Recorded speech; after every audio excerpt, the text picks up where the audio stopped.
ang nakikita kong maganda, ganun na rin, sinabi na rin na nakikita maganda ni Draymond Green sa kanyang show, no? Ito na maganda pwede nating i-share sa ating mga talakes, no? Sige pre, share mo. Ang nakita ng ibang scouts, okay, at even si Draymond Green who's playing for the information po, siya po yung player po ng Golden State Warriors, si Draymond Green. Okay. Ang nakikita niyang kalakasan niya is yung kanyang depensa. Okay? He can be a 3-and-D. Okay? Ano ho ba yung 3-and-D? Yung 3-and-D ho, yan ho yung parang may nakaka-delay siya sa 3 points, pero pagdating ho sa majority ng part ng game, isa inaasahan mo siya sa depensa. Kasi ang sinasabi naman ng lahat ng scouts, magaling ito si Bronny, okay, sa one-on-one defense, sa kanyang counterpart, let's say is guarding a fellow guard or a wing, magaling. Okay, he has quick hands and he can for deflections. Ngayon, may napanood ako ilang clips, mabilis nga. Pag lalo na pag close out niya, hindi makawala sa kanya. May galing yung bata. Okay, yun kasi minsan kasi ang nakikita natin yung offense lang, ganito po buntos, di ba?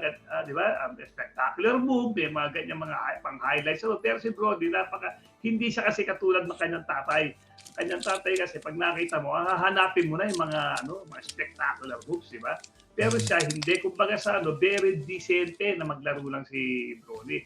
Hindi siya electrifying, pero he gets the job done, di ba? When it comes sa defense. Yan, ang gusto sinasabi ni Draymond, no, na this might be his time na umakyat siya kasi ang ganda nga nagtataka ako nung nag-research ako, nabasa ko to ang nalagay diyan kasi yung